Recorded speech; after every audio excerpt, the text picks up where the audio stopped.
All right, and welcome to Everyone's a Critic. I'm your host, Johnny Gill, with my co-host, Sean Ellis. Sean, say what's up to the people. What's going on, everybody? All right, episode 251. We're getting used to this being on camera. Right. I'm liking it. I'm getting a lot of good feedback from what we've done so far. So looking forward to many more episodes to come. We're here. Yes, we are, man. We're finally here. We had a long hiatus. We're ready for the winter 2025 season. It is now upon us. Looking forward to another great season. We got the defending champs in light work, our fall 2024 champs coming back, looking to defend their crown. We got a lot of, some new blood. We got some old blood coming back. Yeah. Should be a very interesting season. For our first segment, we have three in the key. Me and Sean are going to highlight two teams today. Teams that I have high expectations for. I'm going to start with Kryptonite. Kryptonite has added Mike and AD to the fold. It looks like they're going for it. Yeah. Yet again, they it seems like they're always one piece away. There's some intricate parts that may or may not work. Some things always change with Kryptonite, but I believe that championship pedigree and adding this piece, that firepower, it takes a lot of pressure off of Chris. It takes a lot of pressure off of everyone, and I believe it will ultimately help them. So I'm looking forward to seeing what Kryptonite will be doing. I expect a great season from them. Not your typical 5-3 season. We'll see, man. I'm thinking 6-2. Oh, okay. I won't say 7-1 because the league is just too good. I'm gonna say 6-2 this time for Kryptonite. That's my my 3 in the key. Sean, what do you got? I've given this franchise organization hard time in the past, but for their dysfunction and their inability to kind of get over the hump. But I mean, how can we go into a season and not talk about the champs? Like work. What people don't realize, like we've had defending champs before. We've had 4 defending champs, right? That have gone on to win back to back. So that seems like a lot, but when you really think about it, it's not. Whether it be they're not defending because of they don't come back the next season or whatever the case may be, teams don't usually defend the championship. It's not an easy thing to do. We didn't have our defending champ from the summer season did not defend their title for the fall season. And so going to the fall, we got Lightwork coming back, and they had a miraculous run. This was a team that lost their first game last season. It's funny, they lost their first game to the team that they ended up playing in the championship. And then they made a nice little run, and they kind of gradually got better week after week after week after week until they played outstanding in the playoffs. Played a great hip hop and roll team who was disappointed by the loss, but the way they played in the final, the loss that hip hop and roll had in the semifinal really wasn't that bad. Now you think back on it. I think hip hop and roll is very disappointed, but I think that's just how out of this world Lightwork was playing. We got Alex Marks coming back, Trey, Chef, the whole crew, Deshaun, and then they added a piece. So you already got some dogs on the team, and you add a piece to the championship table. That's just like Golden State winning 73 games and then adding KD. Was it really necessary? Yeah, it was really necessary. So I mean, I'm really looking forward to it. I think they came to last season as underdogs, and they come to this season as the favorite. And I'm gonna say this: they're the favorite because they won a championship. But we have some squads that are definitely coming for the title, and that will push them. Some of the guys that are coming back that we know about, and some new teams. So it's definitely going to be exciting. I'm excited for what's to come. And truth be told, the schedule's out now, fellas. But I'm not going to lie, the schedule may change because we got another team that feel like they want their crown back that could be coming as well. So we'll see what happens, man. But again, we got 9 teams. It's going to be exciting. And like I said, shout out to my team to watch is Lightwork, man. I think they're prime time right now. They're gonna have a lot of live games this season. Trust me. Yeah, I'm on board with you on that. Not gonna be skeptical anymore of light work. I believe they've earned that respect. Now, sorry, not sorry, aka power rankings. I'm gonna basically do the sorry, and then you and you're gonna do the not sorry. Shout's the nice guy. I'm gonna be the sorry version of this one. Now, for my sorry this week, I'm gonna have to say the free agent team. Of course. That just comes with the territory. A lot of times, free agent teams are unknown guys that are coming in to prove themselves. I don't even know if you're necessarily sorry. I'm actually sorry for putting you in this position. So I'm apologizing in a way that I'm putting you there. But as of right now, from what I'm understanding, there's not a lot of front court advantage there. They're lacking size. Hopefully they can shoot the lights out. But right now, it's not looking good for free agents on the outside looking in. Yeah, I think between them and a couple of teams that could probably be candidates for sorry, but I think that's a good pick as of today. My not sorry. Obviously, I already said light work. They're defending champs. They're going to do what they do, and they're going to be a tough out for anybody going forward. But I'm very excited to see what running back's going to do. Okay. They made a couple changes, but I think more than anything else, the chemistry. They took a big punch to the mouth, and unfortunately, they took it in the championship round. They were able to kind of get through the season, do everything they did throughout the season, have a successful season, and then take that hit in the finals. So I kind of want to see, are they coming back with vengeance? Which I think they are, because we have no reason to think that not only will they play at a high level, they may be dominant at a high level, especially with additions that they have. And so, what level of vengeance will they have this season? Is it just going to be, they'll be like Kansas City Chiefs, just kind of get by and just beat everybody by a few points, or they'll be beating the hell out of people, And I really want to see where they're going, but definitely going on the higher end, and they're going to be on the up and up throughout the season, no doubt. Okay. So, guys, just FYI, you don't want me to talk about you in this segment. You don't want me. If I'm talking about you, it's not good. Right. Okay, it's not good. All right. Now for our fan question, so we had an interesting fan question come through.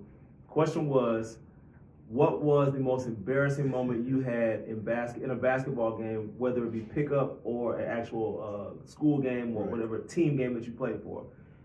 For me, and we talked about this. Yes. It was a pickup game.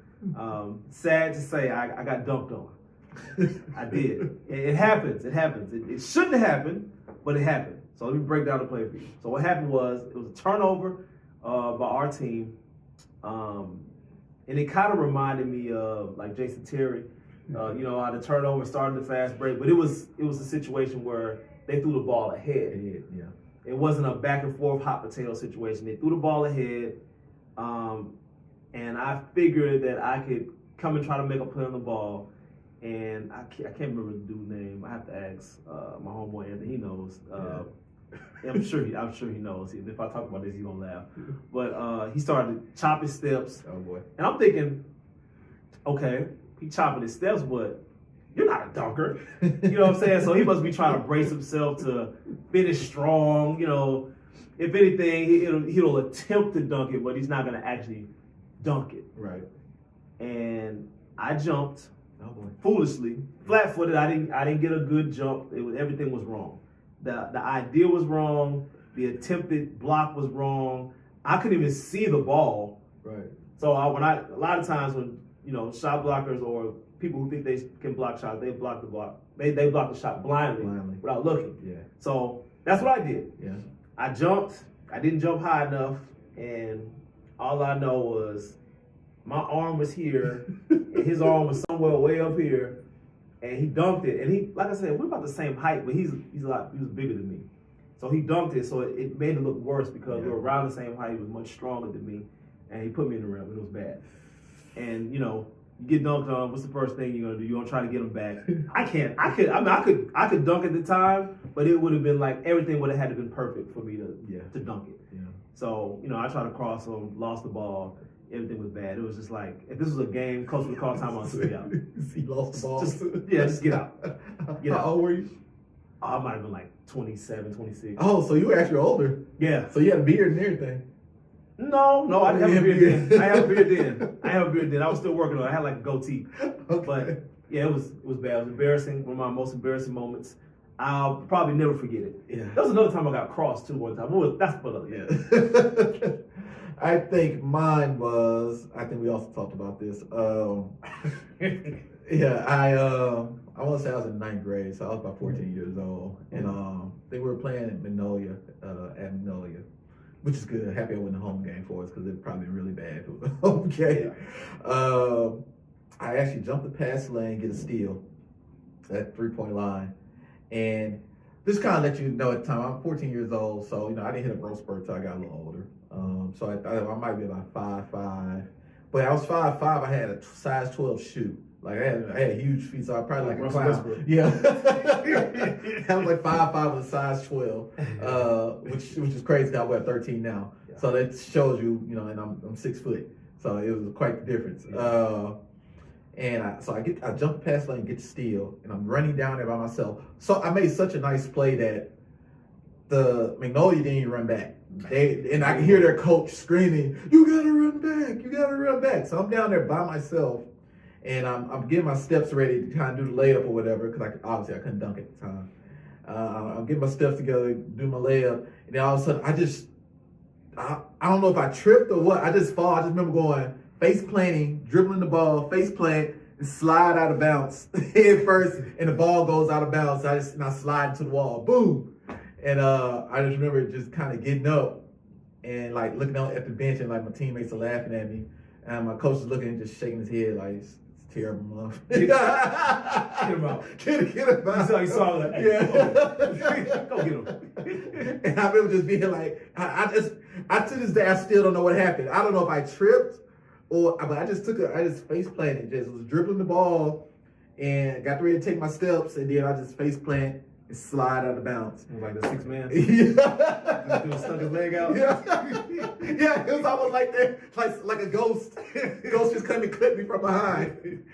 Like to this day, that's kind of how it was. I have no idea what happened. I just remember sliding on my face, on stomach, out of bounds, ball goes out of bounds, and the gym just kind of being quiet. Like almost like, oh man, like I was a slow kid or something. Like, I'm just happy it wasn't at home. It wasn't a home game, because like people would probably talk about me all day. But the truth be told, it may not have been as bad as I thought it was, because my teammates made fun of me that day, that night. But like I can just remember the next day it never got brought up again. So like maybe it didn't look as bad as I thought it looked, but in my mind I was just embarrassed. Like, dang, man, down there by myself and I just fell down. Like it just. So yeah, that was probably my most embarrassing moment on a basketball court I could think of. Did they have cheerleaders that game? Yes, they did. Okay. All right. Our final segment, what's trending? Well, we had a nice discussion last night talking about what would be the trending topic, and we came up with who's to blame for the Baltimore Ravens going home. There's a lot of blame to go around. Yeah. A lot of Lamar Jackson haters are gonna just instinctively blame him, but I'm actually gonna say I'm gonna make a pie chart for me. I can't just give it all to one person, so I'm gonna say 60% of the blame is on the offensive coordinator. Okay. Because I felt like they got away from getting Derrick Henry the ball. Yes. And we've said this time and time again. I think he had like 15 carries. That's it. Yeah, that's ridiculous. Yeah. And he was running the ball pretty good. Yeah. In the snow too. And it doesn't make sense. Yeah. But this is what they do. You wanna justify giving why you're gonna give Lamar Jackson this possible third MVP and why he's the guy. Yeah. It's your typical Marshawn Lynch syndrome. Don't give the running back the credit. You want to degrade the running back. You want to make the quarterback the star in every situation when it's not even necessary, when the elements are telling you not to do it. Yeah. So I'm going to give 60% of the blame to the coordinator. I'm going to give 30% of the blame to Mark Andrews, who single-handedly tried to ruin the game on his own. I've never seen anything like that since this side of Vegas. For all my gamblers out there, I've never seen someone intentionally try to throw a game the way he did. So, the shaving points. And I'm gonna give 10% of the blame to Lamar Jackson for the fumble and the interception. Those things are gonna happen. I mean, it's the playoffs. But I don't think he played a terrible. Did he play a great game? No, I don't think he played a terrible game. Sean, who you think is who you think's to blame in this scenario? Man, these things are always so hard for me. 'Cause I guess I look at everything. If I just look at it from a fan standpoint, as a fan, I'm gonna probably blame Lamar just on the simple fact of you're supposed to be the leader, you gotta lead us. You know, but as a person who's rational, who actually is a coach, has been a coach, I'm definitely gonna probably structurally. I mean, everything was set up for a certain game plan. I'm not sure why. Again, like you said, they kind of went away from it. You're playing in the snow. You're playing in, 10-degree weather. Run the ball. Not only that, you probably just won last week running for 186 yards. Like similar elements. You got the probably number one running back in the league, if not the second best or third best running back in the league. Saquon. Yeah, spot Saquon. Who else? Like this season at least. Yeah. So. Yeah, like I just don't see it. And that's the thing about it. You're the Ravens. That's what you do. You play defense. You run the ball. That's kind of the formula. So why get away from? And don't get me wrong. I think Lamar was this is the best passing season he's ever had. Absolutely. He's a very efficient passer. But I just considering the fact that he's not a known passer, even though he had a great season to pass the ball. The weather's terrible. Run the ball. Okay, and yes, he had a bad interception, terrible interception. And the fumble, I can blame the fumble on him a little bit, but the fumble partially is him trying to make a play. You kind of blame the offensive line partially on that too, because defensive tackle just beats his guy, and Lamar is trying to shake dude, get away from him, then he's cutting up, then he just loses the ball. So yeah, you can't do that, but that's a weird play too. It was just a weird play, yeah. But then didn't the ball end up going over his head or something too? When he fumbled that first time, he put the ball on the ground. I didn't understand that. I was like, "What are you doing?" Yeah. Well, they always tell you, don't run it like with the loaf of bread. That's what he was doing. Yeah, they tell you not to run the ball like that. So, bad fumble. But in both cases, though, he drove them down the field after that. The first Mark Andrews fumble, like they were moving the ball. So I think that in the second half, the offense looked pretty good. Even though I felt like they should have been running it more, the offense looked pretty good still in the second half. Then the terrible fumble, they recovered from that. They only got 3 points on that. Yeah, they recovered from that. So it's still an 8-point game right there. He takes them 90 yards again. Scored a touchdown, and then I'm gonna say that plays weird in the sense of this. So I'm gonna kind of get on Buffalo in the sense, like if you watch any film on them, they've run that play on the goal line multiple times throughout the season, probably last season too. So especially at the end of the game. So I'm not sure why Mark Andrews wasn't covered. But I guess Lamar is so much of a threat to run it. I guess it kind of makes sure your linebackers come up. I don't know, but they run that play. Mark Andrews is a pro. He's been an all-pro before. So I understand as a coach why you trust him.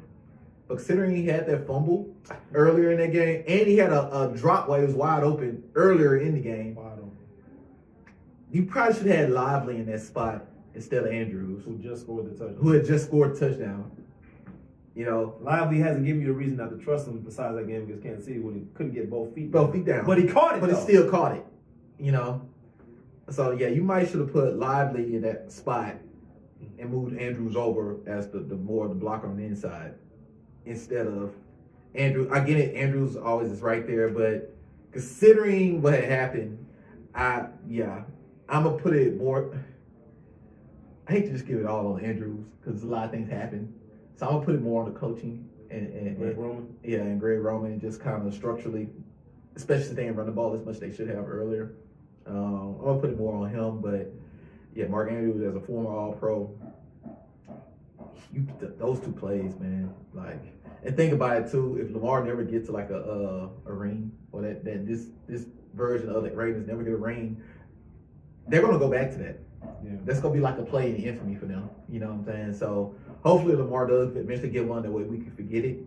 But it's kind of like, it's kind of one of them plays like, what's the guy in baseball for the Red Sox against the Mets that missed the toss at first base. And like it kept the 80-year streak going for the Red Sox. I can't remember the guy's name, but like he lived in infamy until the Red Sox finally were able to win a world championship. So I think that could be a deal with Mark Andrews if they could never find a way to win the championship. So they might run him out of town. And he's all pro. Obviously not this year, but in the past he's been all pro, and they'll forget about all that, because of their play. So.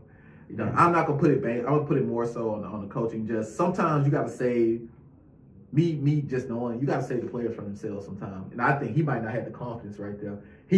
No. I think he might do like, man, I'm gonna drop this. Especially when you see the play. Yeah. It looks like that. Yeah. He was like he looked scared. I was like, oh man. And even Lamar, you could tell. Lamar was like, I want to throw it to this dude. He probably should have kind of more so put a bullet to him, just hit him right in the chest with it. But you could tell he kind of took a little off of it. And he double clutched it. Yeah, he like double clutched, took a little off the ball to make it a little bit easier catch per se for him. And then his hands wasn't ready no more. Yeah, and he just Mark Andrews looked sorry with that play. Dang, dog. Then they zoomed in. This is what made it so bad. You had the drop earlier in the game. Then you had the fumble. Yeah. And every time they looked at him. The camera looked at him every time. He looked like, I said, got it. Then the last one was like, man, y'all just cut me, bro. Just cut me, dog. Did you see him get up and just jog out? Like, he looked sorry, dog. I was like, see, he's done, bro. Yeah. Mentally, he was done. Yeah. So that's why I said, yes, it's Mark Andrews' fault in that sense, but I would put that kind of on the coaching because sometimes you just got to know your players. Like, you kind of got to be like, yeah, he ain't got it today. He ain't got it. Yeah, so you got to save him from himself. Because he's not going to ever be like, well, at least for me, I can't speak for everybody else. So maybe I was a selfish player in a way. But even if I'm having a bad game, I've never been like, hey, coach, I ain't got it today. Take me out. Like, I probably, even if my confidence was low, I would have still went out there. And I think probably the same thing for Mark Andrews in that situation. He's not going to tell coach, like, nah, man, I ain't got it.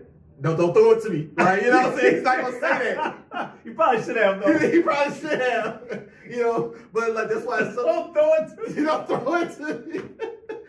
So that's some sorry stuff to say. So like as a player, you're not gonna say that most of the time. Man. So you just kind of gotta, the coach gotta save you from yourself sometimes and just be like. Can you imagine when they drew up the play? Like everything that he went through that game, he's probably like, dang, so me. It's so me. He did not want it. He didn't want the problems, dog. Like, remember you ever see the episode of, I think they were talking to Kobe one time, and he's talking about Kwame Brown. And he was like, he's like, Phil Jackson had this play where I guess they would like throw it in to Kwame. But he kept saying Kwame wouldn't catch it. And Kwame was like, told Kobe, hey man, don't throw it to me. They said Kobe told Phil, man, take him out the game. And say Phil Jackson's like, no, he has to learn from this. Kobe's like, man, nah, man, get him out. Like, don't throw it to me. Yeah, don't throw it to you. That's kind of sorry. That's sorry, dog. I don't know. I had a game where I never had a game where I felt like don't throw it to me, but I definitely had games where I was like, I ain't got it today. Yeah. I knew it. I ain't have it. You know what I'm saying? But I did other things though. I tried to play defense really hard. I tried to rebound. I tried to do other stuff. But I knew offensively, like my shot wasn't going. I didn't feel comfortable handling the ball that day. It is what it is. It happens sometimes. That might have been part of what ruined Kwame. I told y'all not to give me the ball. and like, yeah, this might have been a situation where Mark Andrews probably should have been like, hey, man. Just spoke up right there like, nah, me and Isaiah switch. Yeah. You know what I'm saying? I'll do what he do. Yeah. And then, he run out and catch it. Yeah, it probably, but again, you put trust in your former All-Pro. I get that part of the coaching part too. Like, man, you got us this far. Like, we gonna ride with you, but yeah, you gotta kind of assess that situation a little bit better. Like, man, he just fumbled and smoked a wide open pass earlier. Yeah, it might not be the time. Confidence down, dog. I mean, he caught one on the sideline, I think, for like 20. Yeah, but nah. In that situation, nah. That wasn't enough pressure. I think that was like second down or something. Second down, yeah. That's nothing. Yeah, this is for the game. Yeah, this thing is different. But yeah. Okay, episode 251 in the books. The next time y'all see us, it will be post game of week 1. Yeah. Can't wait to see that. Can't wait to see how that first night turns out. Should be interesting. Should be some good games, I think, for sure. Okay, live in an undisclosed location. I'm Johnny Gill. That's Sean. We're out.